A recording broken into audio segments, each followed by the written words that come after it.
1, 2, 3, 4.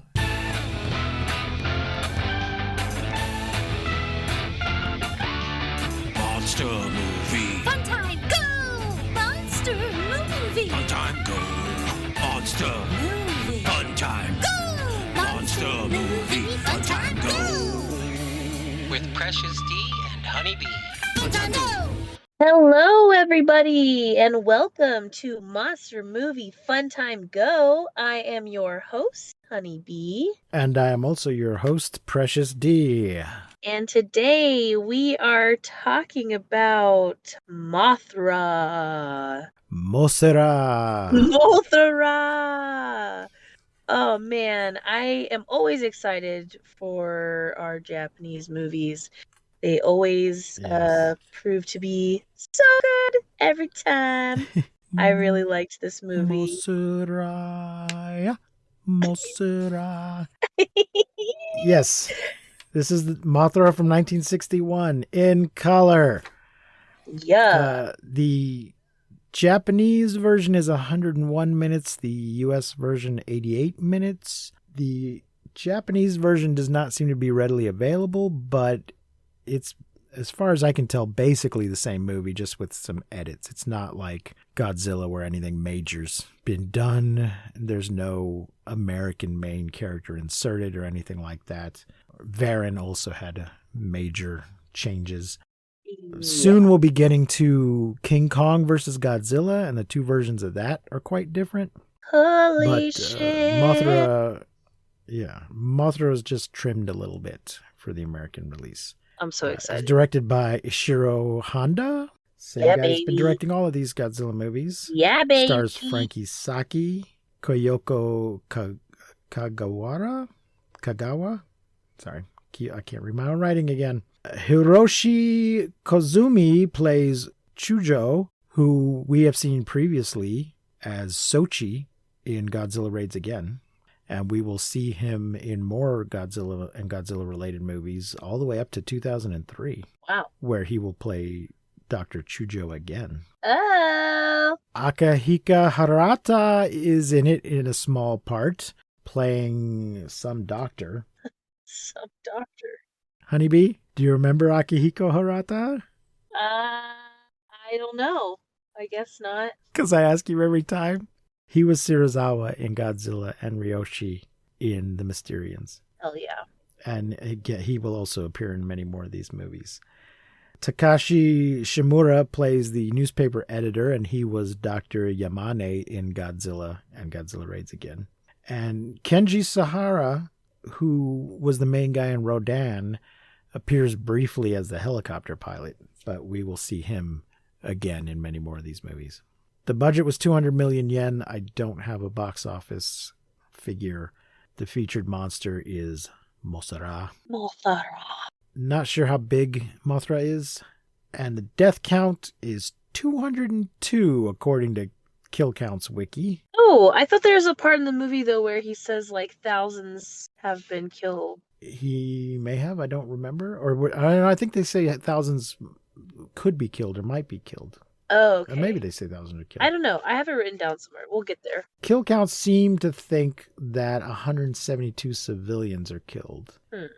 It's a high kill and then count either later way. 17 civilians. And then they mention a number of individual people that are Yeah, it's killed. high. It's up there. They're also counting the vampire plant as being killed by the Shobinji. So I don't know that I would have counted the plants. And our other stars of this film are the Peanuts, Emi and Yumi Ito, who were twin sisters that had a musical act under the name The Peanuts. The Peanuts. They had a bit of a international career and recorded some American albums on Columbia Records. Columbia is the American distributor and co-producer or whatever of this movie. And that's how they ended up getting involved. And I think originally there were going to be more of these little tiny fairy people. And they decided, once they realized they could get the Peanuts, they decided to stick with just two. For some reason, twins are relatively rare in Japan. So everybody was fascinated by this pair of twin singers. And they make a couple of these movies as these characters, and then these characters will continue to appear played by other people going forward in the history of these Godzilla-related movies. And then for the racism factor, I just wrote oof. Yeah. Ouchie. Oh man. So remember back in Varan, the Unbelievable, there were these sort of native people. Quote unquote.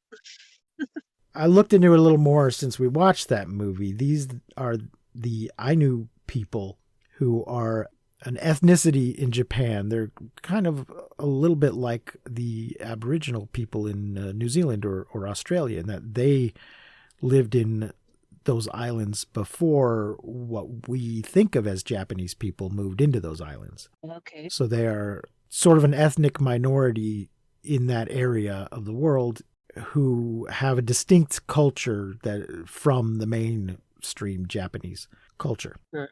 And there's been sort of a history of prejudice and anti-Ainu sentiment in Japanese culture that then is now looked back on with embarrassment. Uh-huh. So I think there was a little bit after Varan, there was a little bit of a backlash from presenting them as being sort of primitive people and even deformed. Apparently there were some scenes that are cut from later, just some shots cut from later releases of Varan, some shots that are unflattering and inaccurate to these people. So I think because of that, and I didn't come up with this idea myself, there's this great book I've been reading that has a lot of information on these films. But perhaps because of that, they wanted to have these natives, but didn't want to portray them as Ainu. So they portray them as sort of generic, non-specific kind of Pacific Islanders who are played by Japanese actors in brownface. Like real bad. Yeah, so it's not great, and it's just sort of weird to see. You know, there's obviously in our country, there is an unfortunate history of white people making themselves up to look like black people or various other non-white races, brownface, yellowface. And it's just so odd to see it happening elsewhere. Yeah. Because certainly there's been a history of white people dressing up as Japanese people. Seeing Japanese people dressing up to look like Pacific Islanders is just kind of weird. Just goes to show you that people can make poor choices no matter where they're from. Yeah. And things that once seemed fine now just look awkward and unfortunate and racist when looked at through a modern lens. Yeah, totally. But on the other hand, these are the good guys of the film. So there's that.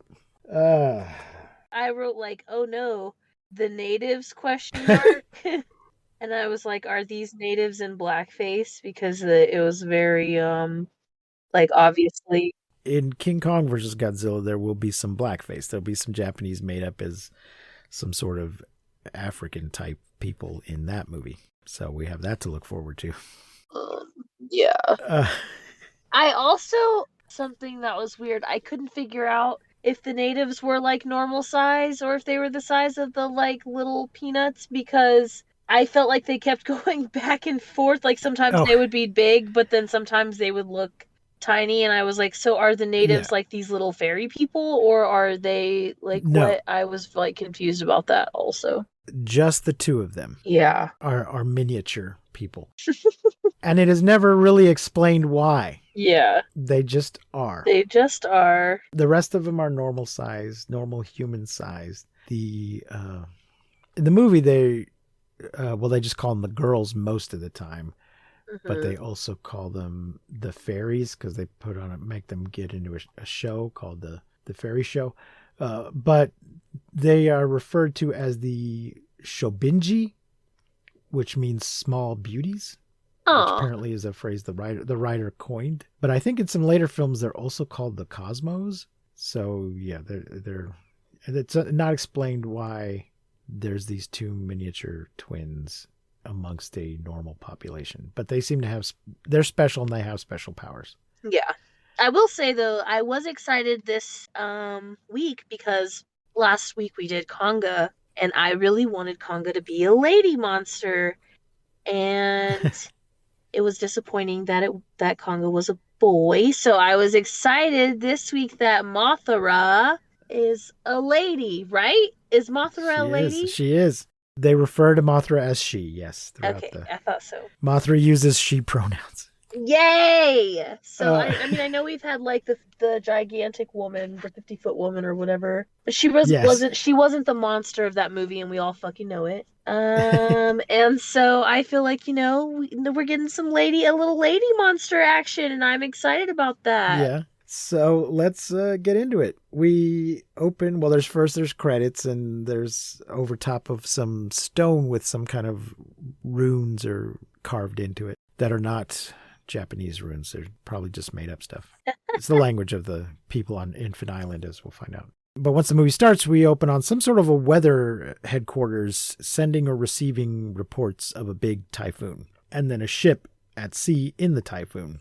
And they're trying to figure out what their position is. And one of the guys says, we're in the atomic test area. So we're back to the whole atomic tests are not good for Japan thing. Yeah. Or for anybody, really. And the storm is tearing up the ship, so they all have to abandon ship. The next morning, we see the island, and there are ships and helicopters looking for the missing ship. And the helicopter pilot mentions it's bad flying around this radioactive area. And this, I believe, is Kenji Sahara. Mm-hmm. And survivors are spotted on the beach. They're going to try to pick them up, but then a boat picks them up. Yeah, I was confused about that, too. I was like, they were like in a helicopter, and they're like, there they are. We're going down to get them. And then it was like a boat pulling up, and I was like, wait, what? Yeah. Yeah. And although that could be a translation problem. And then some kind of untranslated headline or sign comes up on the screen. Oh, speaking of translation, throughout this movie, the dubbing, because we're watching the American version, mm-hmm. the voice actors for the dubbing seem to be putting on Japanese accents. Yeah, sometimes. Sometimes it's pretty insulting. Yeah, I just found that really weird. Because normally when a movie like this is dubbed, they just speak straight because from their perspective, they're not speaking with an accent. Japanese people are just speaking Japanese. They're not speaking it with a Japanese accent. Normally in that kind of movie, it's just dubbed straight. But these actors all seem to be trying to play Japanese. And I don't think it's a case where we have actual Japanese voice-over artists who just happen to have accents. I think they're putting it on. So that's weird. Yeah. Except for a guy that we're going to get to who has what seems to be a Russian accent, but is not Russian. So later at the National Synthesis Nucleus Center, the press is wanting an interview with the survivors. And there's a bunch of ladders in the lobby for some reason. We cut to the doctors. And the examination records on the survivors are astounding. And once again, I said, time is fleeting. Time is fleeting. The doctor says, I can't understand it. And this is our man, Akihiko Hirata, this doctor here at the beginning. The men are brought in and the doctors start questioning them and they complain that they're hungry. And then a couple of reporters have snuck in disguised as doctors. One is a photographer, a lady, Michi. The other's a man who has a name, but I'm going to call him Bulldog throughout. Yeah. Bulldog is his nickname. Fukada, Zenshiro Fukada, but his nickname is Bulldog. Because he's like a bulldog when he gets a hold of a story, he won't let go. He won't let go of it. Rather than kicking them out, they let them stay and ask questions. And the big question is, why do you not appear to be suffering from any radiation poisoning when you were in this highly radioactive area? And they say it must have been the juice that the natives gave us. Blame it on the juice. There's a big thing about, what natives? There's not supposed to be any natives on that island. That's why we were doing nuclear testing there. Not the Japanese, though. We'll get to that in a second. At the paper, Bulldog and his editor talk about what the headline's going to be: Mysterious Natives on Biru Island. So here's the thing. In the texts online and all the wikis and all the, Godzilla lore, this island is called Infant Island. In the Japanese version, that's what it's called or what it's translated as. But in this version, they refer to it as Biro Island. Weird. Maybe it just, I don't know, the dubbing matched their lips better to say that instead of translating it as Infant Island. Huh. I don't know. Weird.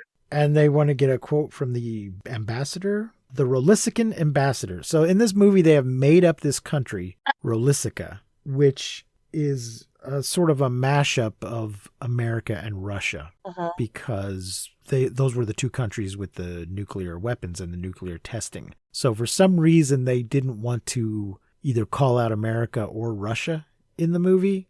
So they did a made-up country. So throughout the movie, they talk about Rolisica and this businessman who's from Rolisica and the Rolisican ambassador. Yeah. And the ambassador is at some kind of press conference telling everybody, we checked to see if the island was inhabited before the test. Don't know why the natives are there. I'm not even sure they really are there. Someone asks, are you going to send an expedition? And he says, likely. Back at the paper, the editor asks if anyone is an authority on the island. Yes, Dr. Chujo. Bulldog's going to set up an interview with him and has already sent Michi to get a picture. And she comes in at that moment to show the picture she took. And the doctor's hiding behind a book because he doesn't like pictures being taken of him. I guess this is a good point to talk about this. This movie is all much more of a comedy and lighthearted than any of the Toho movies that we've seen. Godzilla Raids Again, Rodan, Varan. Those were all, they maybe had some funny moments, but they're all much more serious. And this movie is more, we're just going to make an entertaining movie with a bunch of crazy shit. The guy playing Bulldog, I think, is kind of known as being a comedian, and it's all much more family friendly and lighthearted and funny. And that's going to be the tone going forward for a while. Oh, okay. Until it's not. Until it's not. At the interview, Chujo is hiding behind the newspaper until Michi promises not to take his picture. And then she gets scared by a mouse on the couch. Yeah, and it's Shinji's pet mouse. Yeah, he calls his a kid that turns out to be his brother. He calls him in there, and he's like, "Oh no, my mouse got loose," and it ends up inside a Bulldog's. There's just some straight up comedy nonsense here. The mouse gets inside a Bulldog's shirt and then climbs down his pant leg, and he finally gets him out.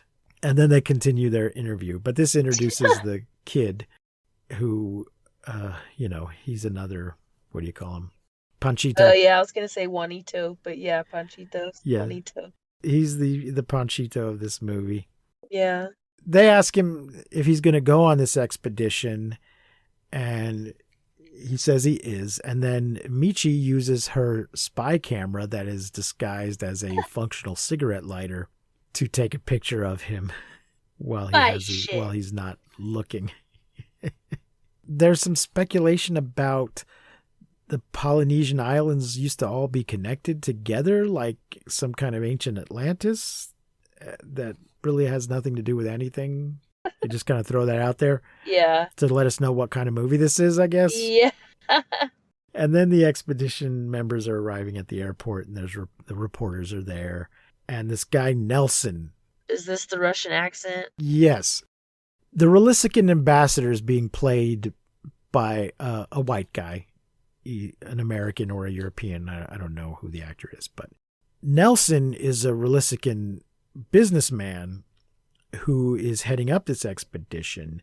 He is being played by a Japanese actor, but the dubbing is being done as if he's got some kind of Russian accent. At least it seems to me that's what they're trying to put across, to make it clear to us that he is from a different country.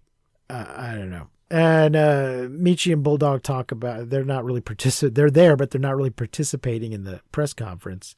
And they talk about him a little bit. But Nelson tells us, though, that reporters are not going to be allowed on the expedition, but just because of efficiency, not because I'm trying to hide anything. We just don't have room for any extra people. Later at the dock, the expedition is leaving. So they all came from different places to the airport, and then they all go to the dock where they get on a ship to go to the island. And this is a whole big deal. There's a brass band and crowds waving Yeah, at the it's ship. like a parade or some shit. Like, Yeah. It's the kind of thing you see in movies all the time with there's confetti in the air and people waving at the ship. But that idea is I think that used to happen when there wasn't anything else for people to do. So they just go down to the dock and wave at whatever ship was arriving or leaving. This just seems a little bit late in society for everybody to, or that, I don't know. I guess the expedition's a big thing and it's got a lot of press. So everybody's there waving. Yeah, and that brass fucking band. Dr. Harada and Chujo are on the deck and they talk about, but first Bulldog and Michi are in the crowd watching the ship go. And then Michi looks around and Bulldog has disappeared. Yeah. So later, Harada and Chujo are on the deck and they talk about what a dick Nelson is and how everything's got to be cleared through him. In his cabin, Nelson catches Bulldog sneaking around. He's snuck onto the ship and dressed himself up as a porter. Yeah, at this point in the movie, I'm thinking like, oh, this guy is like shady. He kind of sucks. Like, I didn't really realize like how good of a guy Bulldog was at this point in the movie. I was just kind of like, ew. Oh, right. He's like a snaky reporter. Yeah, he's trying to get that story. Being told he can't go is not going to stop him. No, it turns out Nelson is the scumbag in this movie. Yeah. And he pulls a gun on Bulldog, who claims he was just dusting, and he grabs his ID out of his pocket and sees who he is. And then before he can shoot him or whatever he was going to do, Chujo comes in and asks, do I have to clear my notes through you as well? And he says yes. And he's like, are those Relisican orders? And he's like, no, they're mine. He's like, all right, then I'll ignore them. We cut to, we're now entering the radioactive zone, and Dr. Harada is meeting with the crew, and we find out that he kept Bulldog from being thrown overboard, but he is now being compelled to act as a guard and not a reporter. He's not allowed to do reporter shit, but he's got to pull his weight on this expedition. And they all kind of complain about Nelson being a dictator. Then on deck, the crew is being briefed about their equipment. They've all got radioactive gear, protective clothing, helmets and stuff. And there's an emergency button like on their right shoulder, big red button that will sound a siren alarm if they get into any kind of trouble. Right. Then the expedition is hiking across the island, and they come up over Rocky Hill and see a green forest spread out in front of them. They all seem really impressed by this. Yeah, I was confused. I was confused at this part because I'm like, I guess like the camera goes to this jungle-y type, and I'm like, what am I looking at here? And it just like pans to this jungle type, and everyone's like amazed, and I'm like, am I missing it? Like, what am I supposed to be amazed at? I guess it's just the jungle. I think what's meant to be amazing is that they've been doing nuclear tests on this island. So this rocky, barren terrain they've been hiking across is what they'd expect. Yeah. Because they've been dropping bombs. But then they like come up over this hill and everything's lush and green and alive. Yeah. And why? Because we've been because the Relisicans have been bombing the shit out of this island.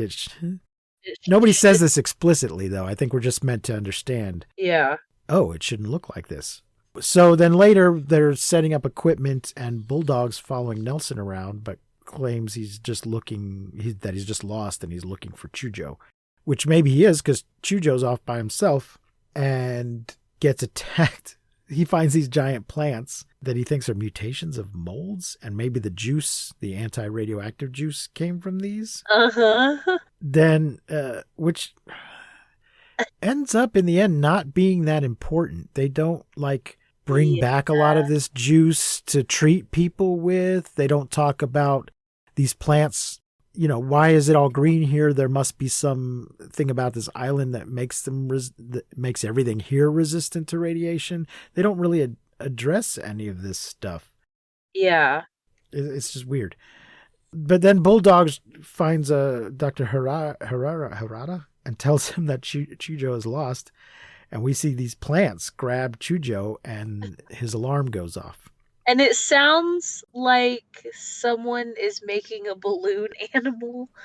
This plant like grabbing him, it just sounds like squeaking rubber. The whole I'm just like, what the hell is this sound effect? These plant tentacles come and grab him, and it's just like squeak. like someone's making a balloon animal. Yeah. Well, as he passes out, we get sort of a fuzzy glimpse from his perspective, a fuzzy glimpse of the fairies as he passes out. And then everybody comes running up. They find him unconscious, but he's no longer engulfed by the plants. He's just laying there passed out. Yeah. When he comes to later, everybody's surrounding him, and he talks about being attacked by a carnivorous plant. Maybe it's one of the same ones that Dr. Douchebag from Conga was studying. One of the guys says, "A vampire plant? Sure, let's call it that." Yeah, that one. And he just talks about these little girls, and they're like, "Children?" He's like, no, women, full-grown women, except they're only 1 feet high. And Harada says, "Well, we'll have to look for them tomorrow. Good night." Bulldog sticks around to try and get more of the story about these beauties, but Chujo just blows him off and is like, "Well, time to go to bed now." He's like, "Oh, Jesus, I'm trying to get an interview here. What the hell?" And the next day, the expedition purposely sets off the emergency signal to lure the girls. They think they must have responded to the sound of the signal. Mm-hmm. And then they find them hiding under some bushes. So these, as we mentioned, the twin women, nice looking, cute women who are singers. We find out later. Mm-hmm. And they're dressed in sort of vaguely native-y looking outfits. So this is also a weird thing, though. They just look Japanese. Yeah. But all the rest of the natives are made up to look darker and to look not Japanese, to look Polynesian, whatever Polynesian is, that's what they're made up to look like. I say it's a pretty broad term, but they're generic Polynesians. But they can't understand what the girls are saying. But Chujo is a linguist, that's why he was brought on this expedition, and he translates, and they just want the island left alone. And everybody seems very nice and understanding about it. And Bulldog's like, "Oh, yeah, take your nuclear test somewhere else." "Yeah, sure, I get that." They all get it. Except for Nelson, who just grabs them. Come to Papa. Yeah, and yoink. And then a bunch of the natives appear behind them. Bumping, and like drums, like squad. Yes. They're trying to intimidate them by beating on their drums and sort of brandishing weapons. And they're kind of surrounded. Nelson just immediately wants to shoot his way out. And Harada's like, "Oh, wait, hey, there's no need for violence. Put down the guns and put down the girls." Because, of course, the natives are upset. You just grabbed these girls. Maybe they're, maybe they know them and don't want you grabbing them. And, yeah. And the fairies just sort of curtsy and wave and smile. Bye. And run away. Bye. They were very smiley. Yes, they seem very happy. Even when they're sad, they're very happy. Yeah. And this whole situation they end up in later, they kind of take it all pretty well because I guess they know that in the end, they're going to be okay. But they also, maybe it's part of just their weird magical nature that they're just kind of, "Okay, bye now." And, they never get mad about, "How dare you have touched us like that," or "How dare you have held us captive and made us perform." They're just like, "Don't worry, everything's going to be okay. Okay, bye." And they always curtsy and they're very polite. So anyway, they're like, "All right, let's back to the ship." And Bulldog just gets a bad feeling that maybe it wasn't very lucky for us to come to this island. We cut to the expedition coming home. Michi's waiting at the dock. And is like, "Hey, what's going on? You didn't see..." At some point, they figured out that he was on the ship. But he did not send a single story back, and the editor is angry. Later, Chujo and Bulldog are just hanging out at Chujo's place, I guess, talking about Nelson. There's no background on him. They can't find out a birth date or anything like that. But several years ago, he went to the Amazon in search of a tribe of natives. But it was a failure. Yeah. Bulldog speculates that he's some sort of crooked international arms dealer, a Tomb Raider kind of a guy that goes places and just takes their shit. And that he found a chart in his cabin but he doesn't really elaborate on a chart of what. This is why he thinks this, because of the chart that he found, but he doesn't give us a lot of detail about that. Yeah. And then Chujo shows him a copy he made of some symbols that he found in the cave while they were on the island, and he thinks he's deciphered it. And this recurring symbol here, by comparing it to similar languages that he has studied, he's figured it out. And there's this recurring symbol here, and I think it means Mothra, but I don't know for sure. Yeah. I don't know what Mothra is. Right. They'll find out. Back to the jungle with the alarms going off. Yes, Nelson and his flunkies have returned to the island, unbeknownst to everyone else, to capture the fairies. Because Nelson is a Rolisican Denham. Yeah. Carl Denham. He's the Rolisican Carl Denham. It's exactly the same kind of thing. Yeah. Except that he never has any remorse for what he does. Yeah. So they grab the fairies, and the natives once again approach with their drums and stuff, and Nelson and his men just fill them full of lead. He's like, we'll shoot our way out. Yep. Bop, bop, bop, bop. They got a bunch of some kind of automatic weapons that are just mowing these guys down. And one old man climbs to Mothra's temple and calls out for Mothra as he collapses, and these rocks crumble, revealing a giant egg. Giant egg. Back at the paper, the editor chews out Bulldog for not reporting about the girls, because now it's a while later, and there's pictures of Nelson posing with the girls. He's going to be putting on a show with them, we find out. So the story about them's out, and why didn't you report on this? And he says, well, we kind of all agreed not to talk about it. This Bulldog reporter who won't let go of a story made a moral decision along with everybody else in the expedition, except for Nelson, that it would be better for the girls and for the natives if we just don't talk about it, because they didn't want this kind of shit to happen. That's happening. Yeah, exactly. They didn't want to ruin these natives and their culture and their special miniature ladies. So we agreed not to tell everybody, but Nelson's a dick, so now everybody knows. Yeah, and he's like, his boss is like, are you a social worker or are you a reporter? Yeah. And I was like, damn. Yep. So cut to the theater where the show is being put, the opening night, I guess. Nelson's put together a show just like in King Kong, only it's going to take a little bit longer for things to go bad. And he comes out on stage to announce the thing and says, we live in the atomic age. Do miracles and wonders still exist? And, just a bunch of showman stuff. And we see that Bulldog and Chujo and Shinji are at the show.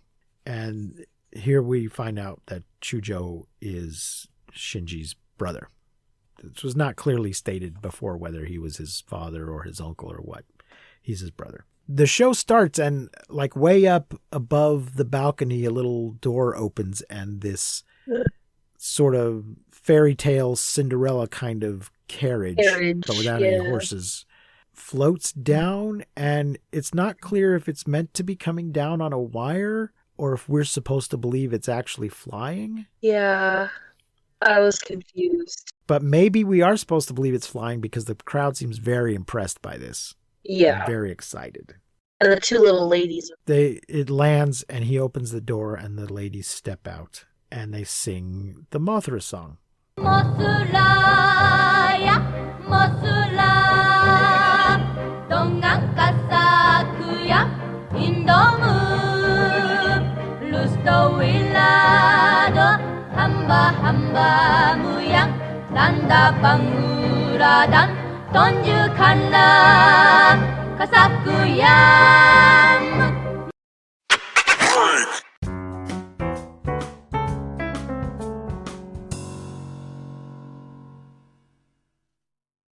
And there are also natives like behind them, like the blackface natives dancing behind them. Yes. Which I was like, what? Well, I assumed that these were dancers he had hired to pretend to be natives, that they were not more people he had kidnapped from the island. Oh, okay. Like the dancers we saw way back in Mighty Joe Young. Yeah. Just people pretending. So, but for whatever reason, the fairies are going along with this. But it turns out their song is summoning Mothra, unbeknownst to Mr. Asshole. Turns out it's a really bad idea for him to have them sing this song.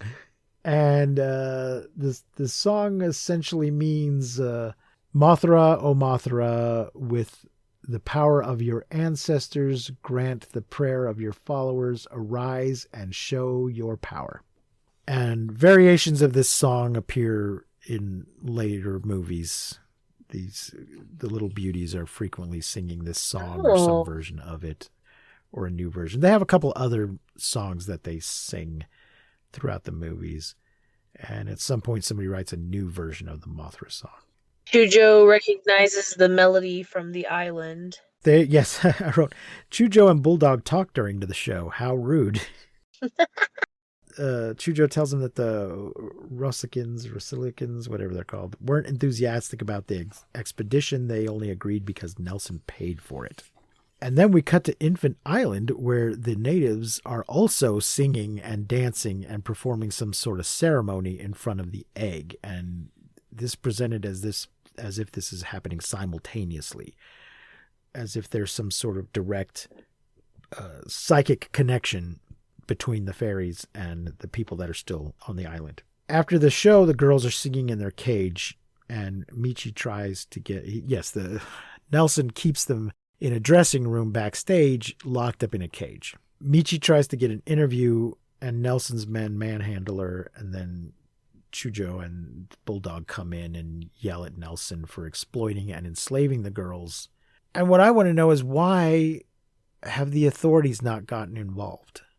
Because he clearly has kidnapped and enslaved them. Yeah. The scientists know it and the reporter knows it, and they should have reported this whole thing to the authorities. There should be some sort of immigration thing as well. Like, you can't just bring these people into the country and without any documentation.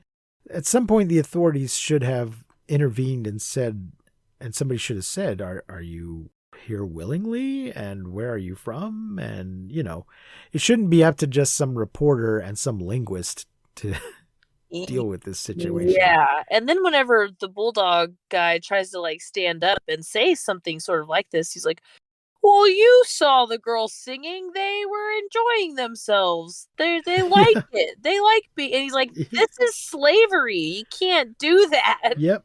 But then for some strange reason, Nelson agrees to let them see the girls for 3 minutes, but no cameras. But we know Michi has a spy camera. So they go in and talk to them, and they don't seem to recognize Chujo at first until he reminds them of where they've met. Yeah. Shinji, his brother, just wants to break him out and make a run for it. And then we find out that the girls are telepathic because they start speaking English or Japanese, depending on how you look at it. Yeah. And they have worked it out. But they say we're telepathic. Actually, only thoughts have meaning to us. But it's taken a while for them to, connect their telepathy to their mouth so that they can speak and be understood. But it's not implied that they're just speaking directly telepathically into their brains. They are moving their mouths and words are coming out. So I don't know. Yeah, I don't know either. They have learned to speak English/Japanese by telepathically communicating long enough that they figured it out. And they conveniently say, we don't know how to explain it very well. Don't worry about it. Yeah. And Michi uses her spy camera. And they say, we will return to our island, but they're unhappy that Mothra will hurt innocent people when she comes to rescue them. Yeah, like all their new friends they just made. You're all going to die. They are happy. We're happy we're going to go back because we know we will, but we're happy that it's going to suck for you guys when we do. We see that the natives are still dancing, and a priest entreats Mothra, and the egg cracks, and a giant sort of larva caterpillar thing emerges from the egg. At the paper, Nelson demands that the editor retract something. I guess they must have printed an article about him enslaving the girls, and he wants it retracted, but it's not ever clear exactly what was said. And the news of Mothra comes in over the ticker tape. Bulldog comes in with the ticker tape to tell us that reports are coming in that Mothra is coming. And then we see, we see the tiny carriage floating in the sky, sort of leading Mothra through the water. But I think this is just meant to sort of visualize the idea that Mothra is following their summons. The carriage isn't actually out there flying over the ocean. And Mothra attacks a ship that happens to get in the way. Like, oh, ship, well, as long as it's here, I may as well wreck it. So she does. The press confronts Nelson about this. They're all blaming Nelson for this happening. So everybody seems to know that Mothra's coming for the girls. I guess this must have been what was in the report that Bulldog wrote.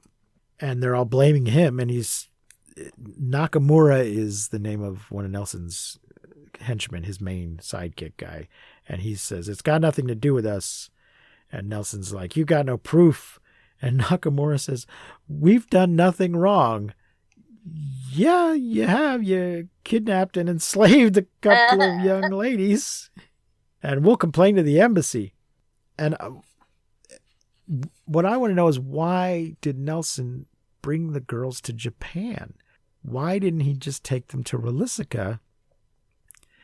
Then he might not have had this issue. I just don't understand why he set up shop in a foreign country and is putting on his show somewhere else. Yeah. Huh. Chujo and Bulldog try to see the girls again, but some thugs get in the way. So Bulldog's like, I'll hold them off while you go. And then he does. Yeah. He totally does, which is amazing. But there's this part here right before he does where he says, and maybe this is just like a translation issue, but he says, we're licked. And I was like, is that the same as saying, like, we're fucked? Yeah, licked is, it's people don't say it anymore, but being beaten, getting licked. We're beat. Oh, okay. I see. We're licked. I was like, it's an old-timey term for being screwed or getting beaten. But it's a very silly fight, a very comedic fight, or it's intended to be comedic. You can judge for yourself whether it's actually funny. But a silly fight ensues, and Bulldog wins. Yeah, he does. He kicks his ass. Chujo asks the fairies if they can stop Mothra, and they're like, nope, it's hopeless. Nothing can stop her now. And then they drive off in their little carriage to go do the show. Well, it's curtain time. Got to go. Mothra. And places at 5. Chujo says, well, there's one thing that can stop him, telepathy. But that's not exactly what he means. He has an idea to stop the telepathy from continuing to summon Mothra. Telepathy. Hey, baby. You remember that song? Deborah? I do Deborah not. Allen? I have no idea what you're talking about. You don't have to tell me what's on your mind. I'll send it to you later.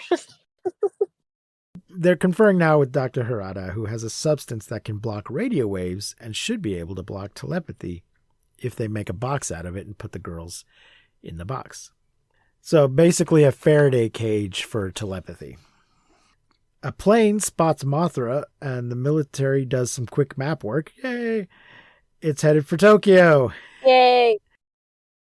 And I'm going to vote, or I'm going to say Mothra's screech is a solid 8 out of 10. Yep. At the paper, news comes in that the Rolisican government is backing Nelson. They're going to protect his rights to keep slaves, apparently. Protect his property rights, they say. But it's the property of human beings. Yeah, they're only a foot high, but they still appear to be human beings.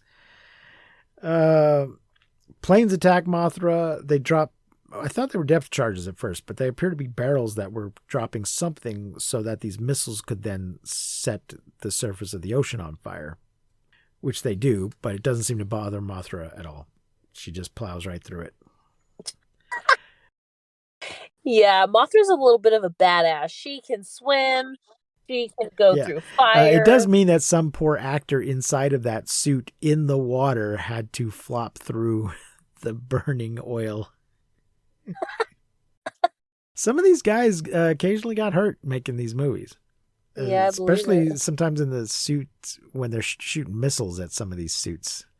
They might occasionally catch on fire and inhale a little bit of smoke. Nobody's died as far as I recall, but it sometimes was a little rough going. At the theater, the gang has given Nelson the box and is trying to convince him to use it, but he's like, you're too late with this box. Mothra is dead. They seem to believe from the attack that happened out at the ocean that they killed Mothra. And they're all like, just use this box, dumbass. And there's a guy in the background just polishing his gun, just there at the theater in a dressing room, polishing his gun. And the girls sing from inside the box. Nelson agrees to take the box just as a souvenir, but he's convinced Mothra's dead. And they're like, we're not doing this for you. We want to stop Mothra from killing thousands of innocent people when she comes to get the girls back. Still don't understand why the Japanese authorities have not just intervened, regardless of what Rolisica says about it. Near the shore, Mothra approaches, and Nelson escorts the gang out and invites them to stay for the show. And then he gets a call telling him to cancel the show, but he refuses. It's not all clear who is calling to tell him this. Maybe his government? I guess it was his government calling to tell him, or they never say. Michi arrives to say that something has happened at the dam. Let's go find out. A toy dam. Yes, Mothra is cracking her way through the dam. So I guess Mothra came near the shore and swam upriver to the other side of the dam. I'm not sure that's how dams work, but she's on the full side of the dam trying to break through, I think. And the girls sing in their cage and Nelson tells them to shut up. The dam is breaking. A policeman tries to stop the reporters from getting too close. It's dangerous. Get back. It's about to go. And people and cars are evacuating across the dam. And this is a little confusing. It doesn't seem like they just happened to be there already, because there's one family that appears to have taken the time to pack all of their shit onto a cart and are dragging it on foot across the dam. But we didn't see any sort of general evacuation order go out like we often do. Yeah. Is this the cart that lost the baby? Yes. So there's among all the boxes and trunks and shit that are packed on this cart, there's a basket with a baby in it just sitting on the back and it falls off, and they don't see it at first until they get to the other side of the dam, and they look back and they're like, oh no, my baby. And they just stand there. So Bulldog has to run and go rescue the baby because, he's one of our heroes, so he has to do the heroic thing instead of just, I don't know, the baby's parents taking responsibility. And then we see that little Shinji is sneaking around the theater. Well, we see the guys looking for him. They know that he's in there somehow. And the thugs are looking around. Where's that kid? I know that kid's in here. Let's go look over here. And he's been hiding in some kind of chicken costume. That was sitting on there's a chicken costume sitting on a bench. And after they leave, it moves and he was hiding under it. And he goes into the dressing room and takes the box off of the girls and is like, my name's Luke Skywalker. I'm here to rescue you. And they're just like, oh, Mothra will come soon. You should not stay. This is not safe. Yeah. She's coming and she's going to kill you all. You're all going to die down here. Yes. His plan is to take them to his house. But then Mothra will destroy your house when she comes. And my brother will return you to the island. And then Nelson and his men find him and chase him around the theater. He gets caught and they hit him and tie him up. And bound and gag him. Yeah, this little kid whose brother has lost track of where he is and apparently has no parents. At the paper, the Rolisican embassy has backed down and has ordered the immediate release of the girls. So maybe it was them that called and told him to cancel the show. Bulldog and Chujo and some other doctors arrive at the theater and find Shinji tied up and unconscious. Nelson has left with the girls. We don't know at this point where the girls are, but yeah, we find out that he's just taken them and gone. Nelson is he's just obsessed with these girls. He's just a bad guy doing bad guy shit, but it doesn't really make any sense. At this point, they become a liability and a monster's coming to get them, but he just refuses. He seems to have this attitude of like, they're mine and no one's going to take them from me, not even some big old monster. So he runs off with them. Michi tells us the Mothra is getting closer, moving towards Tokyo, and we see Mothra moving across the countryside. Planes attack to... Boom, boom, boom. Violent and of toy course, things. as usual, it does no good. Mothra tears shit up. Panic in the streets. PA instructs people to evacuate. Tanks shoot at Mothra. No use. Missiles, bombs. They all make with the bang bang, and it does no good. She just keeps coming. Crashes through a lot of buildings. And we see Nelson and Nakamura are in a car trying to get away, but they're caught up in everybody else trying to get away. And Nelson's got a suitcase, which obviously the girls are inside the suitcase. Probably can't breathe very well. Yeah. Mothra is now at the foot of Tokyo Tower. A radio tells us that she's at the foot of Tokyo Tower. Now, didn't we see this tower in either Godzilla or Godzilla Raids Again? I think this is this. I think it kind of vaguely looks like the Eiffel Tower, and apparently it's a big radio tower. And I think in one of those two movies there was a reporter on that same tower. Who was like, "Oh no, Godzilla's coming! I'm gonna die now." I didn't bother going back to check, but I'm pretty sure it's the same tower. So I guess they've rebuilt it since Godzilla wrecked it. Yeah. If it's just and the radio guy tells us if it's destroyed, we will broadcast from alternate facilities. Mothra climbs up the tower and sort of pulls the top half down, kind of accidentally, I guess, onto herself and falls on her back. And the army's just like, "Oh, hold your fire. Mm-hmm. She's down." But then she starts spitting silk up into the air, brings down a helicopter with it. The city's on fire. Yeah.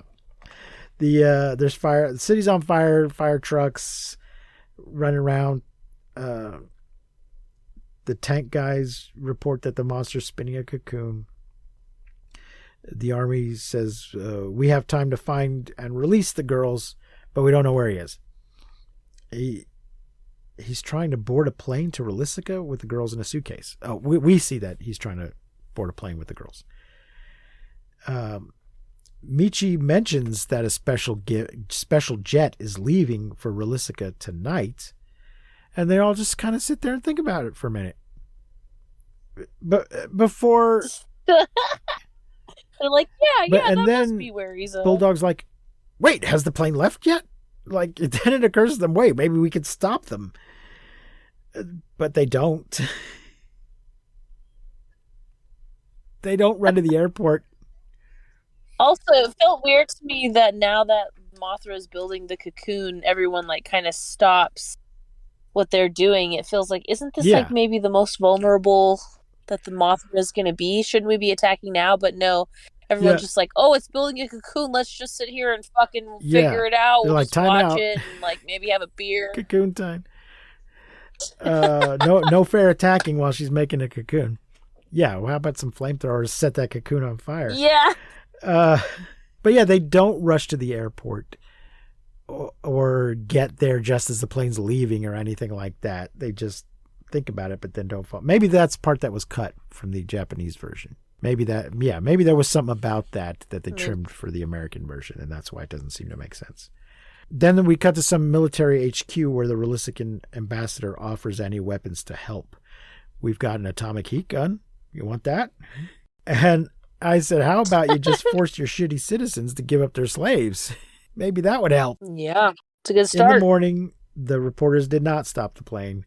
Mothra's in her cocoon. The ray guns are set up, and these look like similar ray guns from the Mysterians. They're big sort of satellite dish looking things. And everybody says that the attack's going to begin at 10 o'clock sharp. And don't look at it without these special glasses on. And then there's a countdown to the attack. And yeah, but it's not in seconds. It's like, the countdown you would think would be like 10, 9, 8, but this was like 10, 9, 8, 7, 6, 5, 4, 3, 2, 1. I was like, whoa, whoa, whoa. This guy was in a hurry to fire those weapons. Yeah, The cocoon catches yeah. on fire, and everybody's congratulating everybody, because they think they've done it. Nelson arrives at his farm in Rolisica with a bunch of his flunkies, and he listens to a report on the radio that Mothra's dead, and they fucking do just straight up evil bad guy laughter. They do, like the three of them, just like, mwah. And the girls start singing a different Mothra song. Then the cocoon hatches, and Mothra emerges now. And she's Yes, beautiful. she's in her big moth form now. And the wings, her sparkly blue eyes. Her wings make a huge wind that just blows over tanks and trucks, and there's a she just flaps everybody out. And when she's flying, there's also a where my babies. There's also a noise, a woo kind of a noise when she's flying. It's sort of electronic sound. I can't really replicate it, but a wavy sort of electronic noise when she flies. And heads off to find Nelson. At Nelson's house, the radio reports that he is wanted. And he slaps henchmen around and gets in the car. We cut to a... Yeah, they're like, the whole country will be chasing us. And he's like, shut the fuck up. Smack. How dare you give me an accurate assessment of the situation? Yeah. And then we cut to a Pan Am flight.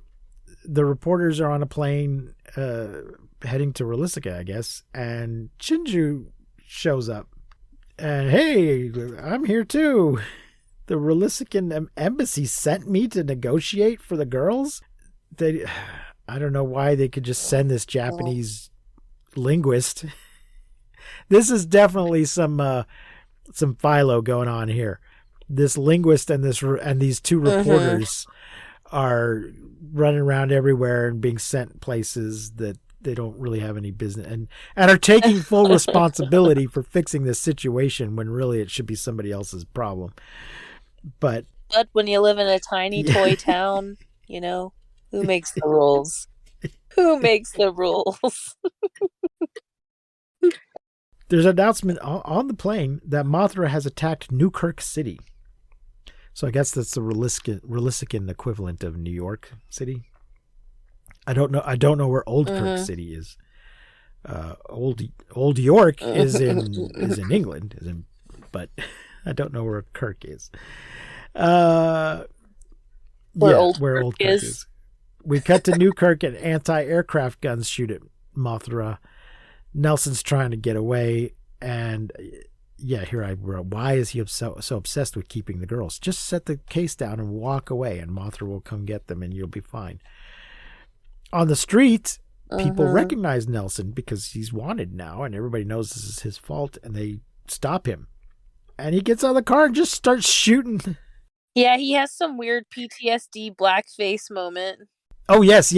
He's, as the crowd's approaching him, he flashes back to the natives surrounding him and starts shooting. And the police shoot him and kill him. And, Bye, bitch. And then some guy gets a suitcase and starts trying to calm down the crowd. This guy seems to be in charge, but they never tell us who he is. It's a white guy. It's a Rolisican white guy, unlike the Japanese-Russian Rolisican guy that they just shot. So, most of the Rolisicans appear to be white, and none of the rest of them sound Russian, but there you go. And this guy's trying to calm the crowd, and he's got the suitcase, and Mothra blows all the toys around. And then the gang shows up out of nowhere. The Bulldog and Michi and Chiju. They just show up on the steps of this building where the guy is with the case. They somehow knew, or just coincidentally were passing by. I don't know. They're just there. Yeah. Oh, this is where they say that thousands were dead. The thousands. Yes. Report of thousands dead, Newkirk City in ruins. So she's been tearing up everything. So maybe the kill count is just so that might just be count, what we see yeah. on screen, or what they suppose that we see on screen. I don't know. But it's high. Mm-hmm. The weird thing is, though, we don't really see much of it. We see we see some natives get gunned down, and we see this. I can't take credit for this insight. This was in the book I was reading. That in previous movies, we got to see a lot of the effect of the monster attack on the people, like in Godzilla, where we see all the wounded people being brought into the hospital and that kind of stuff. Mm-hmm. And remember the mother and the children that were waiting to die. Yeah, in this movie, that's all kind of glossed over and mostly happens off camera. So it's all just much more safer and kid friendly, I guess. And a church bell rings, and they look up, and there's a big cross on top of a church with the sun shining from behind it. And this reminds Chujo of the inscription in the cave. And Michi says the bells sound like the girls' voices. They do not. They do not sound like the girls' voices. But can we use the bells in the cross somehow? So, I mean, this is just some nonsense bullshit. Stupid ass bullshit. Chujo asked the Relisican guy, the dude that seems to be in charge, he pulls out his little book and he's like, paint this symbol, which did vaguely look like a cross. So it's the symbol from the writings in the cave. He thinks that it has a religious significance to Mothra because he saw the sun shining at him from behind a cross. Paint this symbol on the airport runway and then ring all the bells in town at 3:00. They all need to ring at the same time, and 3:00 should be enough time to paint this thing on the runway, I guess. So we see trucks painting the runway while Mothra continues to tear shit up. And the wind is also causing big waves out in the ocean. The gang arrives at the airport at precisely 3. The bells ring. Mothra approaches and comes in for a landing. Just sits down right on top of where they painted the symbol. And now let's open the case. So they open the suitcase and let the girls out. And the girls are just like, thank you very much. Thank you, good friends. Sayonara. And they curtsy, and there they go. They curtsy and wave.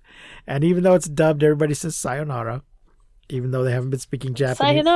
Sayonara. Which at least will fit with their mouth movements in the dubbing. But it's just weird that this is the only Japanese word we've heard other than people's names. And Bulldog says, if you want to come back someday, please do. That's a terrible idea. Yeah. What if they came? Don't do that. What if they came willingly on vacation, but Mothra didn't understand and just followed them anyway? And they're like, no, we want to be here this time. Like, no, you're in trouble. I'm going to rescue you. I don't want to be rescued. We're just on vacation. But they all wave sayonara, and Bulldog's like, well, I've got a story to write. And Michi, I forgot to take a picture. Damn it, Michi, you had one job. The thing is, Mothra's still there flying away. She has time. She's got the camera with her. She could still get some pictures. Just not a close-up of the girl standing in front of Mothra. I don't know. Fucking Michi. It was just like that sitcom TV moment. Exactly. Michi. Because it's a comedy.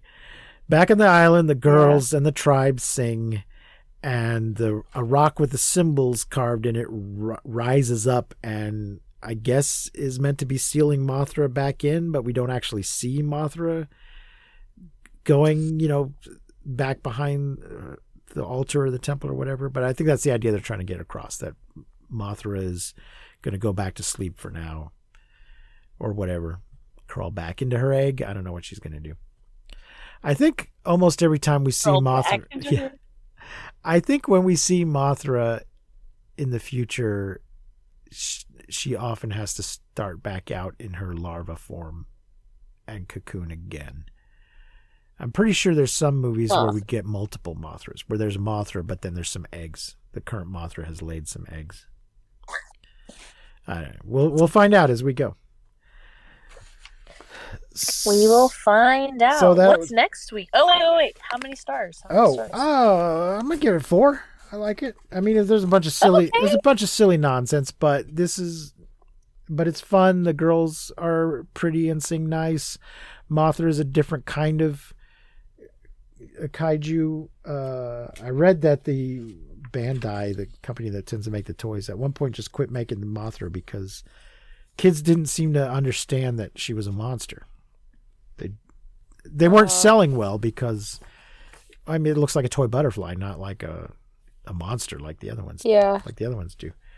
But right. Mothra will be... So this is another one where starts out her own movie, but then gets incorporated into the greater Godzilla universe. Yeah. Will continue... I'm gonna give the movie a 3, but I'm gonna give Mothra a 4. Okay. Like, as far as monsters go, Yeah. she's one of my favorites. I say the movie's 3. She'll be back in like Mothra versus Godzilla, and then Godzilla versus Mothra, and in the 90s, and in a bunch of, there's some where Mothra's the sort of the main antagonist, and others where Godzilla and Mothra together team up against other monsters like King Ghidorah and things like that. But Mothra appears in a bunch. But then in the 90s gets her own little miniseries of 3 movies.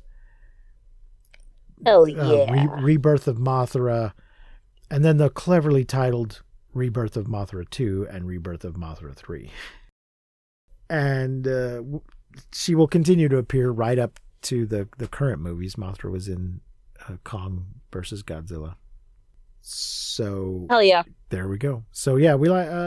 So you like Mothra herself as a creature? Yeah, I like Mothra too. Mothra, and I really like the song. It's a fun little song. Mm-hmm.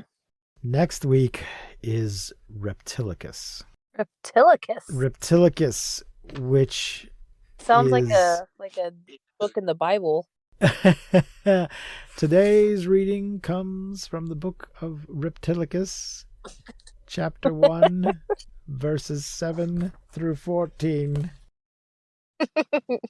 Reptilicus is a 1961 Danish-American co-production, also by AIP, American International Pictures, who did Konga. Hell yeah. They made 2 versions of the movie. They basically filmed 2 versions at the same time, I believe. A Danish language version and an American language version. So they basically, with almost the same cast, they filmed an American version in English with a nearly identical cast. But I think a different director. Anyway, we'll get into all of that next week when we talk about it. And then after that will be King Kong versus Godzilla. We'll be moving into 1962. I'm excited. So, and then we will be in Japan for quite a while. Once we get to King Kong and Godzilla, we're in Japan for quite a stretch. Nice. But we're going to be firmly in the Godzilla era of this stuff. So we have that to look forward to. Ladies and gentlemen, thank you for joining us today. Send us an email at monstermoviefuntimego@gmail.com or a voicemail at anchor.fm/mmftg.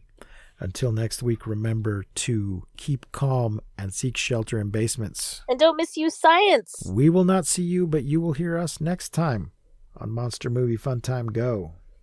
Woo. You've been listening to Monster Movie Fun Time Go. If you enjoyed the show, please rate and review us on your podcasting platform of choice.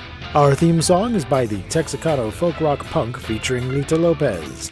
You can support the show, find links to our social media, and even leave us a voice message at anchor.fm/mmftg.